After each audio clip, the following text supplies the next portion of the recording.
is 1-1. GLHF. And the game's starting 9, 10, 9, 8, 7, blah, blah, blah, blah, blah, blah.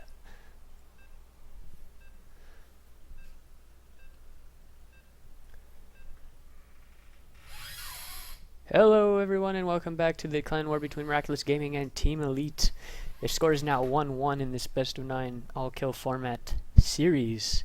We have Imbanoob winning the last game, tying it up 1-1. See if he can do the same here. Bring Miraculous Gaming ahead, or will he lose or will the other guy win? You know, that's pretty much an exhaustive list of all the possibilities. But anyway, we have here bottom right hand position, or bottom, I guess just bottom. Yeah, just bottom and top. The bottom position of Polar Knight, I believe. It says it. Yeah, right here. Oh, I didn't even notice that. It says Polar Knight right there. In the bottom position of Polar Knight LE, we have the red Protoss player from Team Elite, Havoc, and his opponent in the top position of Polar Knight LE. We have the pink Zerg player Imbanoob from Miraculous Gaming, the winner of last game. He's actually scouting right away, right on that 9, just getting some early infos. Maybe see, come here, see a pylon, see definitely no proxy 2 gate. If he verifies that there's a pylon that early, he's going to be able to defend that quite handily, and he's going to be able to see if he's going, basically whatever opening he wants, or like whatever opening he's going to be able to see it. No surprises whatsoever for Imbanoob. We have the first Overlord actually going to this third first, and then rallying over to around the natural, perhaps, or around the main. I'm not sure where this is going actually. It's not. I don't see any. Don't see any waypoint or whatever. But yeah, okay. So Imbanoob sees that he's going to gateway first, and he saw the gas, and he saw all the timing. He knows that there's no very quick expansion, like no forge or anything like that. He can safely hatch first, which is what he's going to do. He's not going to get cannon rush. Absolutely no possibility of that. If there was, it would be extremely late and not really an issue to defend whatsoever. Protoss actually scouting on the gateway after the gateway was being made. He just scouted with the probe that made the gateway, and now he's going to see that the hatch has gone down first and no pool quite yet, but also no gas, and that does tell him something or other. He does not getting speed, not getting the really early speed that we see some people doing these days. You see a lot of everything, basically a lot of variance in the openings. Some early gas and some not. And he actually is getting early gas now. Just as I say that, he is getting the gas right after the pool. And this will be in fact for an early speed to get some map control and to get speed out in time to actually kill the zealots, basically, so that he's not stuck with slowlings against a bunch of zealots. And that's a very good idea because I don't know, slowlings are pretty bad versus anything really. He's going to be able to scout for, I feel like I'm saying a lot, but I will try to stop that. He's actually going Cybernetics Core and Forge at the base, at the natural here. He actually went for a really quick expand and delayed that Cyber as a consequence. He is going to have pretty late warp gate because of that, but at the same time the Zerg is going to opt for a late third because of this gas choice to go gas, and he is going to be able to get speed right now. And will he pull off of gas is the question. He does in fact have enough for speed, but now he is pulling off of gas and he is going to get speed. No more gas mining there. And the Protoss just going home, not trying to hide the probe, not trying to do a proxy pylon just yet. Maybe he's going to grab the watchtower, and he does, and well, just temporarily because he passed it. We have, let's see, a cannon going down here, and that's great, and no lings are going to be able to get in there, but I don't think he's trying to get in there. He just steals both watchtower, one with each ling, and that's great. He's actually getting a mothership core at the moment, going to be able to harass with that if he so chooses, but he actually has no other units, just a zealot, so not really the best harassment potential there. We have the natural actually not being saturated very well quite yet, but the drone is actually going to go ahead and see if he can grab this third. Yeah, that's basically it. Still no gas being mined, just speed on the way. Going to be finished when I open the production tab. Oh my god, that's late. I am so sorry. That'd be a lot easier. So Warp Gate is actually not even close to being done. No threat whatsoever from Zealots. No threat from proxy pylons. He doesn't even have to look for them, essentially. And the metabolic is just now finishing. And we see that Ling just still scudding around for proxy pylons. These mothership core is actually just scudding around. He's not going to be able to kill anything. A queen will actually be able to take out a mothership core. One-on-one, it's about even. But a mothership core is a lot more expensive than a queen, really. It's a lot more bad to lose. We have the Ling scouting mothership core and vice versa. Mothership core is going to go ahead and see this third. Not quite yet, but he is going to see it in a couple seconds. And there's the third. He sees it. He sees it almost completed, so he's going to know that the Zerg is on a decent economy, or going to be anyway. And we have the robotics facility scouted by Imbanoob. Whoa, and actually, yeah, that's just a mothership core. Robotics facility scouted by Imbanoob, and yeah, and getting +1 there. Actually, a bunch of Lings out. Not really anything to defend here because of how late the warp gate is. But it's good. It's good he made them for safety or whatever. He just needs to. He is now going to shoo away the mothership core. That mothership core will die if he starts facing that queen, because the queen got like a couple shots off in the beginning. Oh, I should close that. Yep, it is closed. Anyways, we have mothership core still trying to do whatever he can. Gateway's being added now. Finally, now that the warp gate is finally finished, he's going to be able to warp in some stuff. Not much action so far. That's okay. It's gonna happen eventually. Gonna be warping in 2 sentries. Where are those sentries warping? Right there. Okay, he's warping in 2 sentries and making an immortal for this warp prism. And he's gonna be looking to get some warp prism immortal sentry push, which is pretty powerful. Sentry and immortals in general are powerful. And there's Heat trying to kill the game.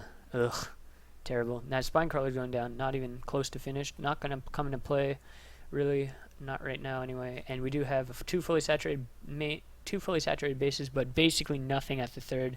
Actually, probably decently not so good for Zerg right now, because he really wants to saturate this a little more than he already has. No drones on the way whatsoever, just these. And he is actually getting Hydralisk with the upgrade now, and the Roach upgrade, or speed upgrade.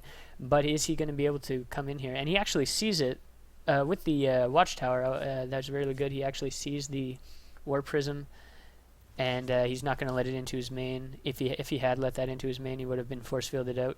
Very, very bad. But yeah, this is the entirety of Havoc's army right now. Just a Warp Prism full of sentries. Not really too much to talk about there. We have a bunch of gateways being completed. Actually, transforming now. That is quite a bit of gateways. Actually, going to be warping in more sentries. Looks like. And what else? He actually has a ton of minerals right now, like just a ton of money in general right now. He's actually supply blocked, so he has to build 3 or 4 pylons right all at once, and really can't reinforce this army quite yet. So he's going to have to wait a couple more rounds. But we have the War Prism finally coming back home, and meanwhile an Overseer is being made, going to be able to scout whatever he wants. But that Overseer is going to die because of all these sentries. Actually, no, sentries do 0 damage. I forgot. And it just barely dies. There it is. That is quite a bit of sentries. That is actually so many sentries, like a ridiculous amount. 12 sentries there, and now finally some other unit, some stalkers being produced. Pretty much a lot of money to be spent here, but he has the Warp Prism, so that will make reinforcements 10 times easier. No proxy pylon necessary, and he does not have one. That's great, because he has 0 proxy pylons in the entire map. He's actually getting Imbanoo's actually getting 8 more Hydras. He's actually put himself into a very bad spot here. If the Protoss actually came down right now and force fielded that would be absolutely brutal. Just absolutely insane. And 1 queen off creep just gets murked there. That's fucking ridiculous. Okay, now moving that and actually trying to follow this Warp Prism, but it does not have anything in it, so that's kind of a decoy. But that Warp Prism might actually die, and if it goes down, that is the end of all the reinforcements now for Havoc. 0 reinforcements possible. Actually, no, he's brought a probe with proxy pylons, so I scratched that. And we have actually engaging here. Pretty much even trades both sides. Lots of force fields being used. Now more stalkers coming in and going to just be able to just power through this Zerg army. He actually has a really good flank, Imbanoob does, but it's not really going to make a difference there. Or it makes a difference, but it's not going to make him win that battle. He's actually got the Hydras with range actually out, or actually have the same range as stalkers, so force fielding is not as good as it would be against just roaches, for example. And that was very nicely done, force fields, just cutting off like a big chunk of the army just to kill just that at once. And now the Zerg numbers are actually massing up quite a bit. 7 more roaches on the way as well. Nothing coming from here, but he just has to hold on a little bit longer. Pro is actually running out of money. He used to have, or he's not running out of money. He just doesn't have as big as a bank as he used to, and that might actually be what allows the Zerg player to actually push this away, but not without losing his third. And there goes the third, but there goes Protos's army at the same time there. Lots of force fields being deployed, and actually absolutely no more force fields have to warp in zealots. Not even sentries, can't even, 0 force field potential anymore. He just, after 1,001 force fields, the 12 sentries worth of energy has finally ran out. And we have, we have basically an even playing field again because that army was completely dead, but Zerg lost his third. So, but this is a huge army. Zerg could push right now, trying to end the game. He might actually be able to do it. 0 high-tech units, just a couple sentries and stalkers. Not really much you can do about that, especially with these hydras on the way, or not on the way, but just hydras right here.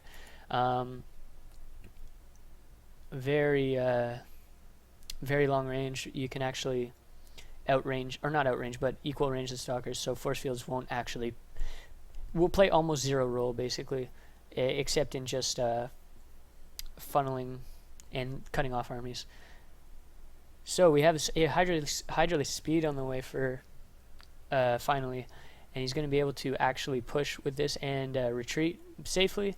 But he's actually chose to not actually do anything with his army and just sit in the middle of the map. And here comes the second wave of Protoss ball. And meanwhile, the mains of the both players are actually mining out soon. But Zerg knows exactly where this Protoss ball is, and he's going to try to get himself in the best position possible.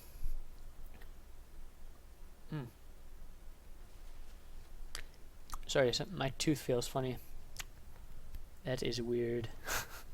Well, that was irrelevant. Anyways, holding position there, getting the best concave possible up this ramp. If Protoss tries to attack up this ramp, he's fucking dead. But he knows that he's not that stupid. He's not gonna attack up that ramp really. A lot of money for Zerg player right now. He's got basically no larva to spend. But if he has to make more macro hatches and stuff. Trying to spend what money he can, basically, but that's not a lot, really. Whoa. Man, my dog is in the background, so apologies in advance. We actually have a 3-sided flank here coming up from the Zerg player. This is actually going to be quite good because although he has lots of force fields available to him, not quite enough to actually make a full semicircle. He's going to have to force field from 3 different angles, which takes up a lot. He might actually have 1, maybe 2 rounds of force fields, but not anymore. And Imbanoob's actually, okay, there we go. I was worried. would have had to recover game if that were the case, if he actually went out. And actually going in undetected, not quite undetected until now, this Warp Prism with 4 zealots actually going to distract most of this army, about a third of this army, while the other one just pushes the 3rd here, or the 4th. But trying to multitask is Imbanoob trying to actually bring the least amount of units necessary to deal with this, and he actually gets caught off guard here with a couple hydras, but this is still a very big army for Imbanoob, and that queen can actually reach that, and if he kills that Warp Prism, that's very big.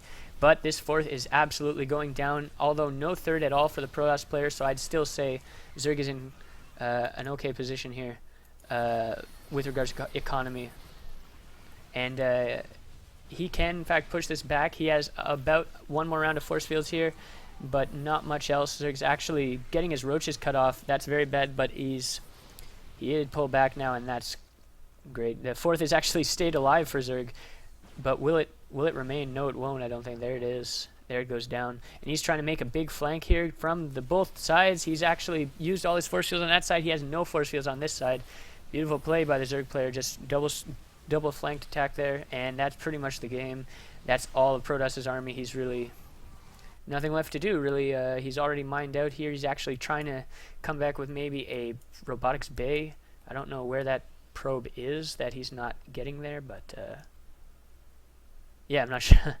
He's trying to build a robo bay, but he's like, probe is somewhere else, looks like. Yep. So anyway, sentries trying to kill these back rocks. That's going to take quite a while. That's like drones trying to kill rocks.